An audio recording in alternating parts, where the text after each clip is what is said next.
నమస్కారం, న్యూస్ విన్కు స్వాగతం. ముందుగా వార్తల్లోని ముఖ్యాంశాలు.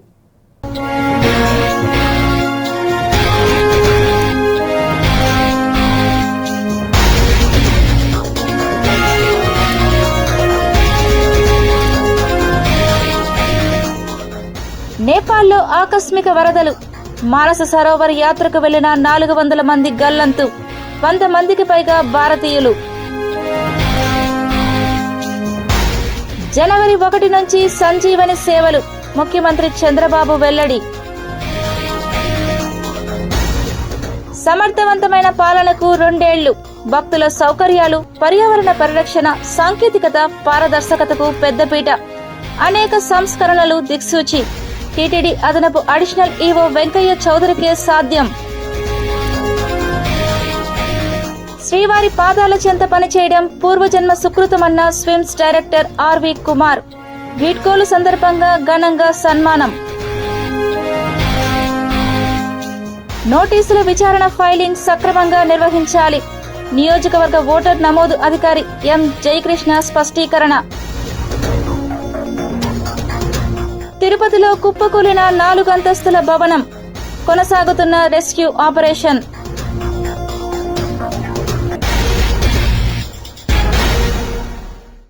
2027 జనవరి 1వ తేదీ నుంచి రాష్ట్ర వ్యాప్తంగా సంజీవని సేవలు అందుబాటులోకి తీసుకురావాలని అధికారులను ముఖ్యమంత్రి నారా చంద్రబాబు నాయుడు ఆదేశించారు.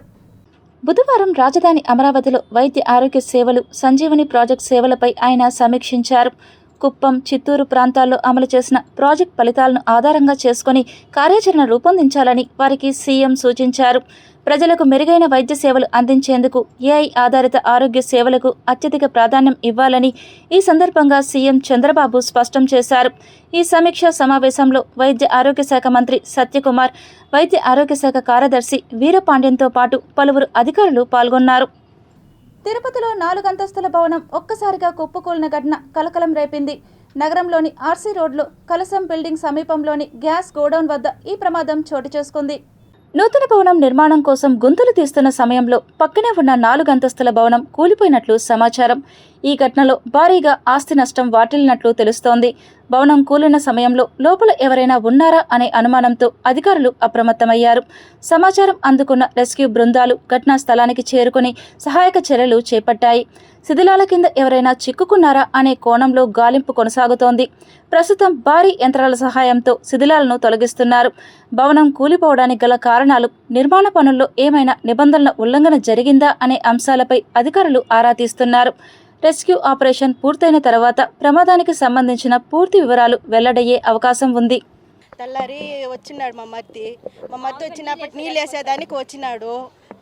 అప్పుడుకే జేసీబీ పెట్టి పిల్ల లోడేసినారు. మా పిల్లరు ఎంత దాకుండాదో ఆ పిల్లర్ కన్నా కూడా ఇంకా కిందికి లోడేసినాడు అతను. మాకు కనీసం ఇన్ఫర్మేషన్ కూడా ఇవ్వలేదు. కనీసం ఒక 5 అడుగులు వదిలి కూడా జేసీబీతో లోడలేదు. ఏమి చేయకుండా చేసేసినాడు. వచ్చి చూసే కొద్దికి బిల్డింగు ఒక పక్క క్రాక్ ఇచ్చేస్తుండది. వచ్చి మా ఆయన, మా మద్దోళ్ళందరూ వచ్చి దానికి గుంతకంతా మట్టి అంతా పోసేసి వచ్చినారు. వచ్చిన ఒక గంటకి 1:30 గంటకి మొత్తం కూలిపోయిందనేసి చెప్పినారు. వచ్చి మేము పరిగెత్తుకుంటా వస్తా ఉన్నాము. ఇంట్లో వాళ్ళు ఎంతమంది ఉండారో వాళ్ళంతా బయట వచ్చేసినారు. ఆ వెంకటేశ్వర స్వామి ధర్మని వచ్చేసినారు. మాకు నెమ్మదిగా ఉంది. ఒకవేళ మనుషుల ప్రాణాలు పోయింటే ఏం చేస్తుండాలా? ఈరోజు 26వ తారీఖు మధ్యాహ్నం 1:10 ఆ ప్రాంతంలో సడన్గా ఇక్కడ మనకి సుబ్బయ్య కాలనీ, ఆర్సీ రోడ్లో సుబ్బయ్య కాలనీ దగ్గర ఒక 3 స్టోరీ బిల్డింగ్ సడన్గా కొలాప్స్ అవ్వడం జరిగింది. దాని పక్కమ్మటే ఉన్న నాగేశ్వరం అని చెప్పి ఓనరు కన్స్ట్రక్షన్ వర్క్ చేస్తూ ఒక 22 ఫీటు ట్రెంచ్ కొట్టేసరికి సడన్గా సాయిల్ లూజ్ అవటం వల్ల ఆ బిల్డింగు కింద ఒరిగిపోయింది. ప్రస్తుతానికైతే మనకి రిపోర్ట్ అయినంత వరకు మేజర్ ఇంజరీస్ కానీ డెత్స్ కానీ ఏమీ రిపోర్ట్ కాలేదు. పైనుంచి చుట్టుపక్కల వాళ్ళు అలర్ట్ చేయడం వల్ల వాళ్ళు దిగేటప్పుడు ఆ తొందరలో ఏదో కాలు మడతబడింది అన్నట్టుగా అని చెప్పని అంటున్నారు. అది కూడా వెరిఫై చేసి వీళ్ళ డాక్యుమెంట్స్ అవి వెరిఫై చేసి లీగల్గా తీసుకోవాల్సిన యాక్షన్స్. తిరుపతిలోని శ్రీ వెంకటేశ్వర క్యాంపస్ హైస్కూల్ మైదానంలో ఫ్లడ్ లైట్లను ఆవిష్కరించడం జరిగిందని, తద్వారా పిల్లలు సాయంత్రం వేళల్లో కూడా ఆడుకునేందుకు దోహదపడుతుందని SAAP chairman Ravi Naidu, university registrar Bhupathi Naidu తెలిపారు. గతం నుంచి ఇక్కడ ఎస్వి యూనివర్సిటీ స్టూడెంట్స్ కానీ క్యాంపస్ స్కూల్ స్టూడెంట్స్ కానీ వాలీబాల్ ట్రైనింగ్ అవుతుండేవాళ్ళు. అనేక మ్యాచ్లు కూడా ఇక్కడ నిర్వహించే పరిస్థితి ఉంది. అయితే ఇక్కడున్న ఎవరైతే తిరుపతి ప్రాంతానికి, తిరుపతి జిల్లాకు సంబంధించిన క్రీడాకారులు చదువు ముగించుకున్న తర్వాత నైట్ ప్రాక్టీస్ చేస్తే బెటర్ పర్ఫార్మెన్స్ వస్తుంది, బెటర్ రిజల్ట్ చూపిస్తాం. ఇంటర్నేషనల్ నేషనల్ స్థాయికి వెళ్ళాలంటే మేము పొగులు ఆడడం ఇబ్బందికరంగా ఉందని చెప్పి క్రీడాకారులందరూ కూడా ఆ రోజు university register Bhupathi Naidu sir దృష్టికి, అదేవిధంగా మా దృష్టికి తీసుకొని రావడం జరిగింది. దాని మీద శాప్ ఎస్వి యూనివర్సిటీ ఒక ఆలోచన చేయడం జరిగింది. బెస్ట్గా పర్ఫార్మెన్స్ చేస్తున్నారు, బాగా ట్రైన్ అవుతున్నారు. వాళ్ళకి కానీ మనం కొద్దిగా అండగా నిలబడగలిగితే వాళ్ళు ఇంకా బెస్ట్ ప్లేయర్స్ అవుతారు. వాళ్ళు ఏదైతే సింథటిక్ ట్రాక్, దాంతోపాటు ఫ్లడ్ లైట్స్ అడగడం జరిగింది. ఒక వారం రోజుల లోపల ఫ్లడ్ లైట్స్ ఏర్పాటు చేయాలని నిర్ణయం తీసుకున్నాం. రిజిస్టర్ గారు వెంటనే దానికి కావాల్సిన విధంగా 6.5 లక్షల రూపాయలు యూనివర్సిటీ నిధులు కూడా కేటాయించడం, శాప్ కూడా సింథటిక్ ట్రాక్కి మరొక 15 లక్షలు ఇవ్వడానికి, అంటే ఒక కొలాబరేట్ అయ్యి స్పోర్ట్స్ని డెవలప్ చేయాలని చెప్పి ఏదైతే లోకేష్ గారి ఆలోచన ఉందో ఆ ఆలోచన అనుగుణంగా ఈ కార్యక్రమాన్ని శ్రీకారం చుట్టాం. ఈరోజు ఆడపిల్లలు బ్రహ్మాండంగా రాణిస్తున్నారు. అమరావతి ఛాంపియన్షిప్ చూసినప్పుడు మగపిల్లల కంటే ఆడపిల్లలే బాగా ఆడుతున్నారు, చాలా ఫిట్గా ఉన్నారు. అట్ ఏ టైం గెలవాలి, మెడలిస్ట్ అవ్వాలనే తాపత్రయం వాళ్ళలో ఉంది. ఇక్కడ కోచ్ కూడా బ్రహ్మాండంగా ట్రైన్ చేస్తున్నారు. ఎస్వి యూనివర్సిటీకి సంబంధించిన కోచ్ కూడా ఉన్నారు. భవిష్యత్తులో వాలీబాల్ అకాడమీ కూడా ఇక్కడ తీసుకొని రావడం జరుగుతుంది. దాంతోపాటు యూనివర్సిటీ స్పోర్ట్స్ అథారిటీ అనేక కార్యక్రమాలు చేయాలి స్పోర్ట్స్కి సంబంధించి. ఒక పక్క వైస్ ఛాన్సలర్ గారు, రిజిస్టర్ గారు ఈ కొలాబరేషన్ భవిష్యత్తులో ఇంకా బెస్ట్ ఇన్ఫ్రాకి నాంది పలుకుతుందని కూడా తెలియజేసుకుంటున్నాం. అమరావతి ఛాంపియన్షిప్ జరిగే టైంలోనే ఇది ఓపెన్ చేయాలనుకున్నాం. 4 రోజుల్లోనే అనుకొని 2 రోజుల్లో పూర్తి చేసి క్రీడాకారులకు అందుబాటులోకి తీసుకొని వచ్చాం. ప్రత్యేక ఓటర్ల జాబితా సమగ్ర సవరణ ఎస్ఐఆర్ ప్రక్రియలో నోటీసుల విచారణ ఫైలింగ్ సక్రమంగా నిర్వహించాలని నియోజకవర్గ ఓటర్ నమోదు అధికారి, నగరపాలక సంస్థ కమిషనర్ ఎం జయకృష్ణ తెలిపారు. 167 తిరుపతి అసెంబ్లీ నియోజకవర్గం పరిధిలోని తాతయ్యగుంట, ఎల్ఐసి రోడ్, ప్రకాశం రోడ్, దాసరిమఠం వార్డుల్లో జరుగుతున్న ఎస్ఐఆర్ నోటీసుల విచారణ కేంద్రాలను ఓటర్ల నమోదు అధికారి జయకృష్ణ పరిశీలించారు. విచారణ సమయంలో ఓటరు సమర్పించిన ఆధారములను, ఓటరుకు ఇచ్చినటువంటి రసీదును, సదరు ఓటరుకు సంబంధించిన ఎన్యూమరేషన్ ఫారంను, హాజరు పట్టికను, బిఎల్ఓ డిక్లరేషన్, విచారణ నివేదికను అన్నీ కూడా సమగ్రంగా ఫైలింగ్ చేయాలని తెలిపారు. ఓటరుకు ఎందుకు నోటీసు వచ్చిందో వివరించాలని, వారి నుండి సంబంధిత డాక్యుమెంట్లను కలెక్ట్ చేసుకుని విచారణ పూర్తి చేయాలని ఏఈఆర్ఓలను, సూపర్వైజర్లను, బిఎల్ఓలను ఆదేశించారు. విచారణ చేయు అధికారులు ఎన్నికల కమిషన్ జారీ చేసిన ఆదేశాల మేరకు అవగాహన కలిగి ఉండాలని తెలిపారు. విధుల పట్ల నిర్లక్ష్యం వహిస్తే అధికారులపై చర్యలు తప్పవని హెచ్చరించారు. ఓటరు ఒకవేళ షెడ్యూల్ తేదీ కన్నా ముందుగానే విచారణకు హాజరు అయినట్లయితే వారి నుండి ఆధారములు సేకరించి సంతకం మరియు గ్రూప్ ఫోటో తీసుకుని ఫైలింగ్ చేసుకోవాలని తెలిపారు. ఈ కార్యక్రమంలో తహసీల్దార్ సురేష్ బాబు, ఎన్నికల ఉప తహసీల్దార్ సుధాకర్ నాయక్, డిఈ మహేష్ పాల్గొన్నారు. సత్య ప్రమాణాలకు నిలయమైన స్వయంభు శ్రీ వరసిద్ధి వినాయక స్వామి వార్షిక బ్రహ్మోత్సవాలను అత్యంత వైభవంగా నిర్వహించేందుకు సన్నాహాలు చేస్తున్నట్లు ఆలయ ఈవో పెంచల కిషోర్ తెలిపారు. 21 రోజుల పాటు జరిగే బ్రహ్మోత్సవాలు, ప్రత్యేక ఉత్సవాలు అత్యంత వైభవంగా జరిపేందుకు జిల్లా కలెక్టర్ సుమిత్ కుమార్, స్థానిక పూతలపట్టు శాసనసభ్యులు డాక్టర్ కలిగిరి మురళీమోహన్, ఎస్పీ మణికంఠ చందోలు, కాణిపాకం ఆలయ చైర్మన్ మణినాయుడు, బోర్డు మెంబర్లు, ఉభయదారులు సంఘం ఆధ్వర్యంలో ఘనంగా నిర్వహించనున్నట్లు ఈవో పేర్కొన్నారు. ఈ సమావేశంలో ముఖ్యంగా ఈ అధిక సంఖ్యలో వచ్చే భక్తులకి ఎటువంటి అసౌకర్యం జరగకుండా సులభతరంగా సునాయాసంగా దర్శనం కలిగి సంతృప్తికరంగా వెళ్ళాలనే ఉద్దేశంతోనే మనం అన్ని ఏర్పాట్లు చేస్తున్నాం. ముఖ్యంగా పటిష్టమైన క్యూ లైన్లు మంచినీళ్ళు కానివ్వండి, ప్రసాదం ఏర్పాట్ల మీద చాలా క్రిటికల్గా జిల్లా కలెక్టర్ గారు రివ్యూ చేయడం జరిగింది. ముఖ్యంగా ఎక్కువ వాటర్ పాయింట్స్ పెంచమని కూడా చెప్పారు. సో ఒక దేవస్థానం పరిధిలోనే కాకుండా 100 అడుగుల రోడ్లోను, తర్వాత ఇంకా అగరపల్లి నుంచి గ్రామ పంచాయతీకి సంబంధించిన ఏరియాలో కూడా డ్రింకింగ్ వాటర్ ఫెసిలిటీస్ పెంచడం, అదేవిధంగా గ్రామ పంచాయతీ నుంచి శానిటేషన్ సిబ్బందిని అదనంగా తీసుకోవడం, టాయిలెట్స్ ఏర్పాటు చేయడం, ఎస్పీ గారి దగ్గర నుంచి బందోబస్తు నిర్వహించడం, డిఎంహెచ్ఓ మెడికల్ అండ్ హెల్త్ వాళ్ళు మెడికల్ క్యాంప్స్ నిర్వహించడం, ఇలా పబ్లిక్కి ఎవరైతే భక్తులకి ఇక్కడికి వస్తున్నారో వాళ్ళకి ఎటువంటి చిన్న అసౌకర్యం కూడా జరగకుండా అన్ని ఏర్పాట్లు చక్రంగా చేయడానికి ఏర్పాటు చేశారు. అదేవిధంగా నిన్న ఒక జాయింట్ కమిటీ ఆర్డీఓ గారు, అదేవిధంగా డిఎస్పీ, సిఐ గారు, డిస్ట్రిక్ట్ ఫైర్ ఆఫీసరు, డిఎంహెచ్ఓ నుంచి ఒక రిప్రజెంటేటివ్, అన్ని డిపార్ట్మెంట్ నుంచి ఒక రిప్రజెంటేటివ్ నిన్న మన టెంపుల్ని విజిట్ చేశారు. ముందు క్యూ లైన్స్ వెరిఫై చేశారు. అదేవిధంగా రథం తిరిగే మాడావీధులే కాకుండా గ్రామంలో కూడా ఉత్సవాలు వెళ్తాయి కాబట్టి కాణిపాకం గ్రామ పంచాయతీలోని రోడ్లు కూడా మనం విజిట్ చేయడం జరిగింది. సో రథం తిరిగే ఏరియాలో కూడా ఎటువంటి రోడ్డు అబ్స్ట్రక్షన్స్ కానివ్వండి, పైన ఎలక్ట్రికల్ లైన్స్ కానీ, టెలిఫోన్ లైన్స్ కానీ ఎటువంటి అబ్స్ట్రక్షన్ లేకుండా, అదేవిధంగా అవసరమైతే కొంతమంది షాపులు ముందుకు రేకులు అవి వేసుకొని ఉంటారు, అవి రిమూవ్ చేయడం, అన్ని ఐడెంటిఫై చేయడం జరిగింది. చిత్తూరు తెలుగుదేశం పార్టీ నేత చెరుకూరి వసంత్ కుమార్ ఆకస్మిక మరణంపై సీఎం చంద్రబాబు నాయుడు స్పందించారు. కుటుంబ సభ్యులను ఫోన్లో పరామర్శించారు. చిత్తూరు తెలుగుదేశం పార్టీ సీనియర్ నాయకులు మాజీ కార్పొరేటర్ చెరుకూరి వసంత్ కుమార్ భార్య శిల్ప, పిల్లలు మోక్షశ్రీ, డమరకేశ్వర్లతో రాష్ట్ర ముఖ్యమంత్రి నారా చంద్రబాబు నాయుడు ఫోన్లో వీడియో కాల్ ద్వారా పరామర్శించి మాట్లాడారు. బుధవారం మధ్యాహ్నం చిత్తూరు ఎమ్మెల్యే గురజాల జగన్మోహన్ ముఖ్యమంత్రి నారా చంద్రబాబు నాయుడికి ఫోన్ చేయించి వసంత్ కుమార్ భార్య, పిల్లలతో మాట్లాడించారు. సీఎం మాట్లాడుతూ తెలుగుదేశం పార్టీ కోసం అహర్నిశలు కష్టపడే కార్యకర్త వసంత్ కుమార్ మృతి తమను తీవ్ర దిగ్భ్రాంతికి గురిచేసిందని, తెలుగుదేశం పార్టీ, నేను మీకు అండగా ఉంటామని ముఖ్యమంత్రి ధైర్యం చెప్పారు. అన్ని వేళలా అండగా నిలుస్తామన్నారు. ధైర్యంగా ముందుకు సాగాలని, పిల్లలను బాగా చూసుకోవాలన్నారు. ఏ అవసరం ఉన్నా వారికి అండగా ఉండాలని ఎమ్మెల్యే గురజాల జగన్మోహన్కు చెప్పారు. వీలు చూసుకుని పిల్లలను తన వద్దకు తీసుకురావాలని ఎమ్మెల్యేకి సూచించారు. సరే అమ్మా, ధైర్యంగా ఉంటున్నా.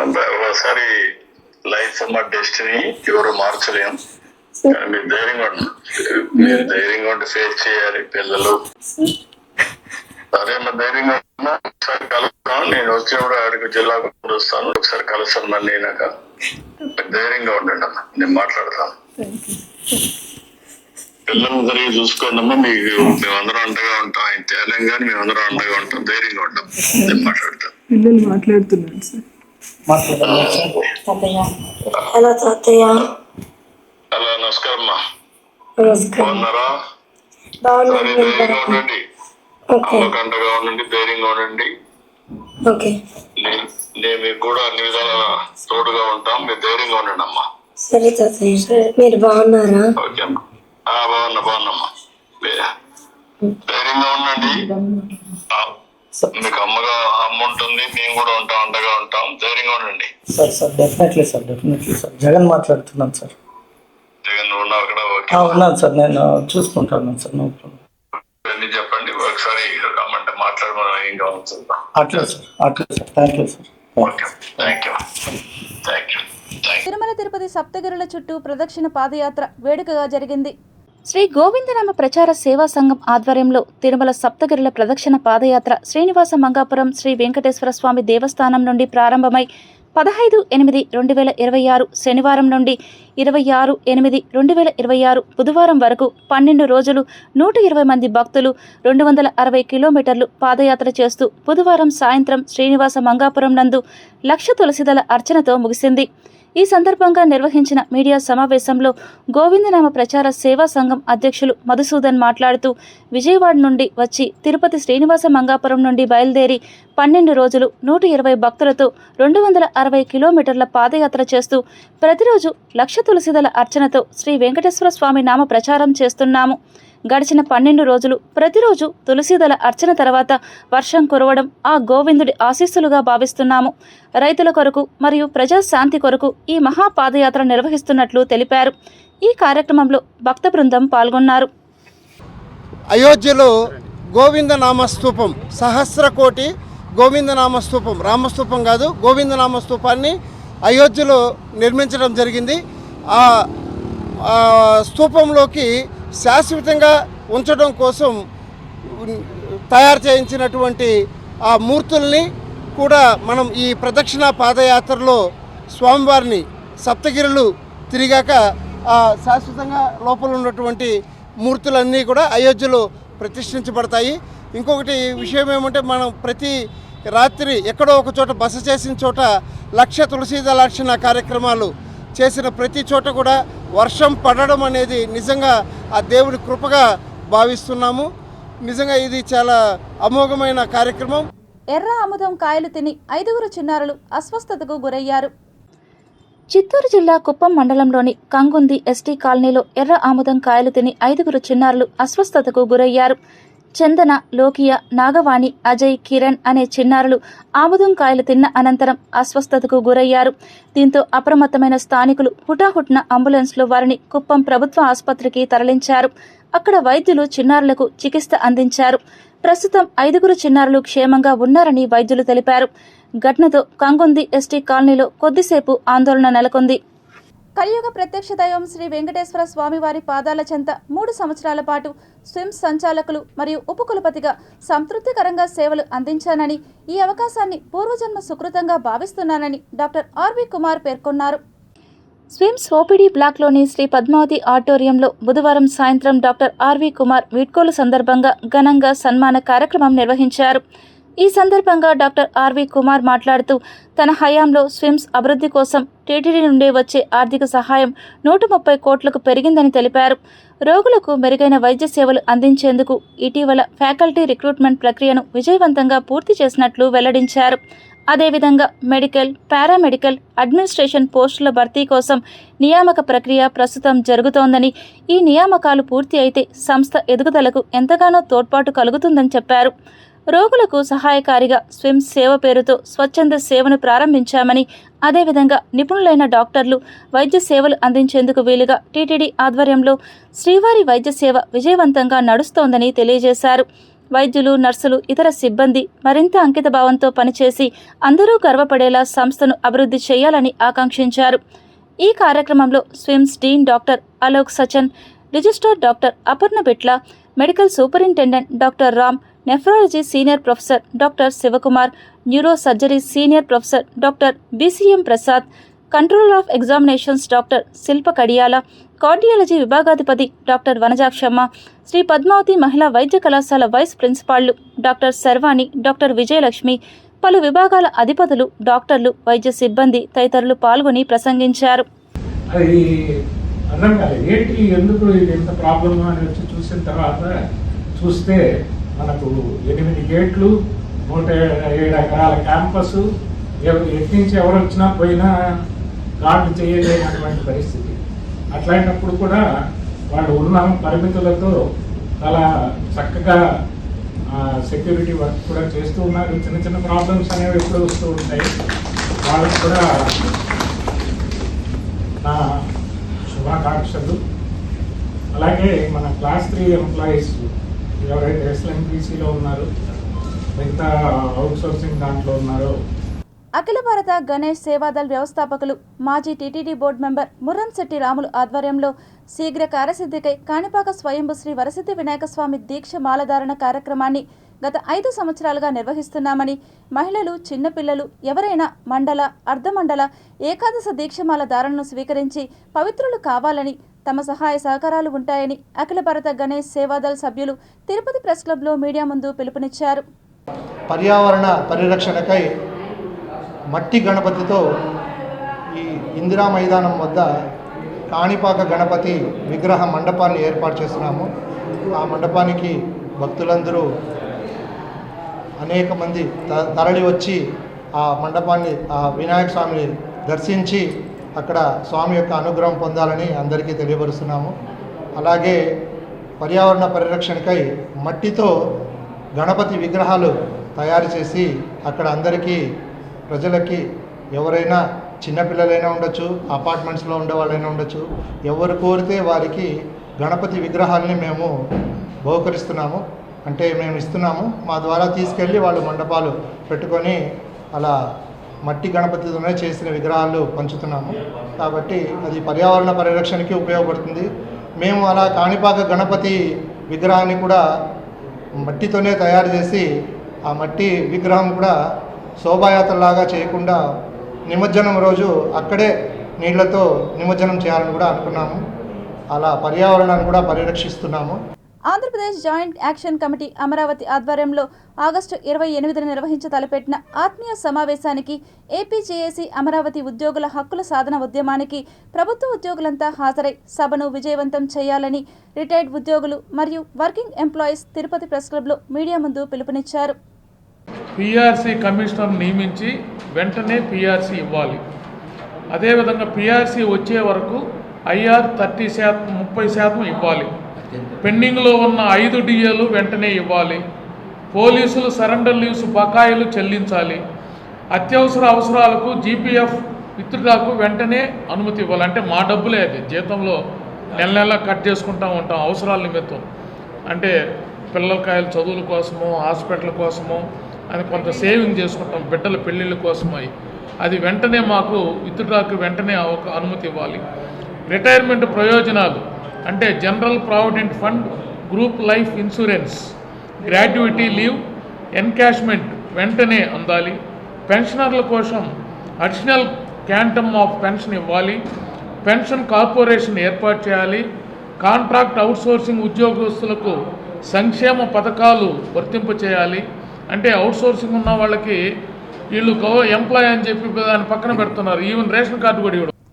మిలాద్ ఉన్ నబీ పర్వదినాన్ని పురస్కరించుకుని తిరుపతిలో ముస్లింలు ప్రత్యేక ప్రార్థనలు చేసి అన్నదాన కార్యక్రమాన్ని నిర్వహించడం సంతోషంగా ఉందని ప్రభుత్వ కాజీ సయ్యద్ షఫీ అహ్మద్ కాదరి హర్షం వ్యక్తం చేశారు. ఈ నగరంలో ఉన్న వారికి అందరికి కూడా మేము ఒక సందేశము ఇస్తున్నాము. కలిసి ఉంటే కలదు సుఖం. మనమందరము కలిసిమెలిసిగా జీవించటమే గొప్ప లక్ష్యం. ఆ పరమాత్ముని సన్నిధి దగ్గర నుంచి మేము ఖాళీ చేతులతో వచ్చాం. ఇక్కడ వచ్చిన తర్వాత మనకు మతము, కులము, వర్గం అని తెలిసింది. మళ్ళీ పోయేటప్పుడు మనకు మతం ఉండదు, కులం ఉండదు, గుణం ఉండదు. కేవలం ఆ పరమాత్ముని సన్నిధికి మళ్ళా ఖాళీ చేతులతోనే వెళ్ళిపోతాం. ఈ జీవితము చాలా చాలా చాలా గొప్పది, అరదు, మరొకసారి జన్మ లేదు. ఈ జన్మలో మనం అందరం కూడా కష్టపడి మానవ సేవే మాధవ సేవ అని నినాదంతో బ్రతకాలని ఈ మహమ్మద్ ప్రవక్త జన్మదిన శుభాకాంక్షల ద్వారా ఈ సందేశాన్ని ప్రభుత్వ ఖాజీగా, ఖాదిరి పీఠాధిపతిగా ఎస్వి ఆర్ట్స్ కాలేజ్కి ఎదురుగా ఉన్న మా ఖాదిరి పీఠం నుంచి నేను ఈ పిలుపుస్తున్నాను. ఈ తిరుపతిలో దాదాపు 3,75,000 4 లక్షల మంది ఉంటారు. అందరూ కూడా బాయిగానే ఉన్నారు. కానీ కొంతమంది వల్ల చాలా ప్రాబ్లం ఉంది. కానీ వాళ్ళంతా పట్టించుకోవాల్సిన అవసరం లేదు. తమ్ముడు ఎప్పుడు నుంచో చేస్తున్న కార్యక్రమానికి ప్రతి ఒక్కరూ ముందుండి ఈ కార్యక్రమం జయప్రదం చేస్తున్న వాళ్ళందరికీ కూడా ప్రత్యేకమైన ధన్యవాదాలు తెలియజేసుకుంటున్నా. మహమ్మద్ ప్రవక్త గారు చెప్పింది ఒకటి, మనమందరం ఒకటి, అందరిలో దేవుణ్ణి చూడమని చెప్పని అన్నాడు. ఏ రోజు కానీ భేషజాలు పోవద్దని చెప్పినారు. కానీ అది ఎవరు చూడడం లేదు. మహమ్మద్ ప్రవక్త చెప్పినట్టే ప్రభువు చెప్పాడు. బైబిల్లో కూడా అలాగే ఉంది. అదేవిధంగా మన హిందూ మతం సంబంధించినటువంటి మన భగవద్గీతలో కూడా ఇదే విధంగా ఉంది. కాబట్టి మన అందరం కూడా ముస్లిం అనే కానీ, క్రిస్టియన్ అని కానీ, హిందూ అనే భేదం లేకుండా కలిసిమెలిసి ఉండాలని చెప్పని ఈ సందర్భంగా మీకు నేను తెలియజేసుకుంటున్నా.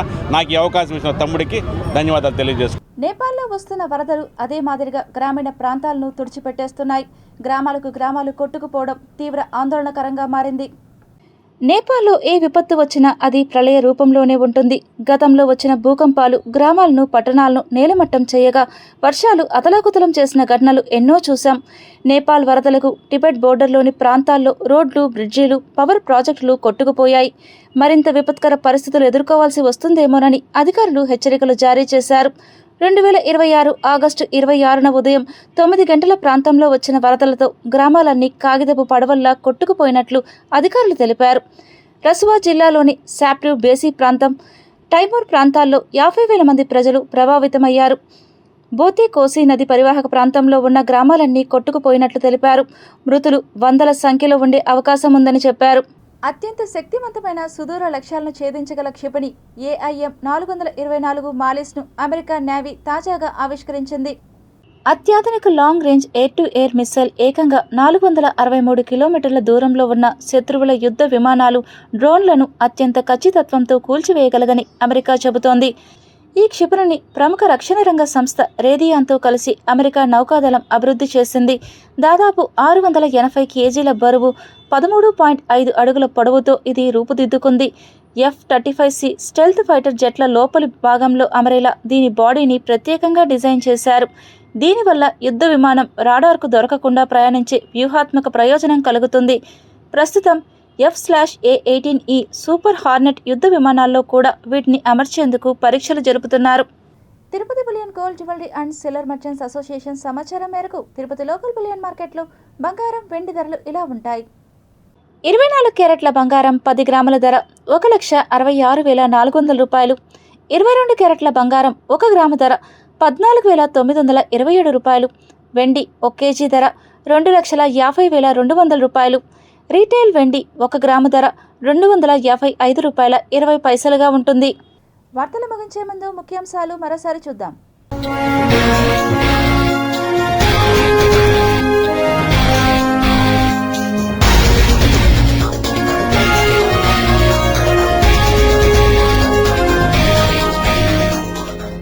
నేపాల్లో ఆకస్మిక వరదలు.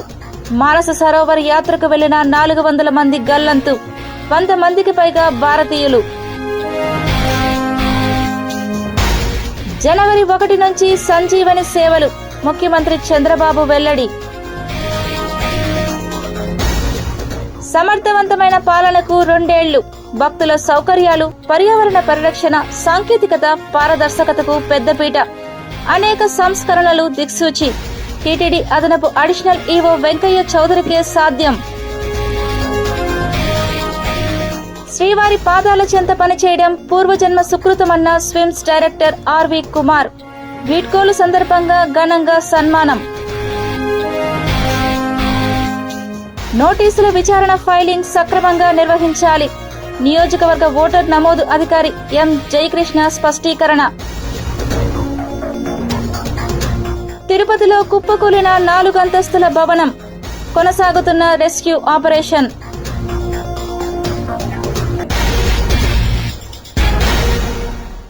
ఈ వార్తలు ఇంతటితో సమాప్తం. సమగ్ర సమాచారంతో విషయంలో మళ్ళీ కలుద్దాం. అంతవరకు సెలవు. నమస్కారం.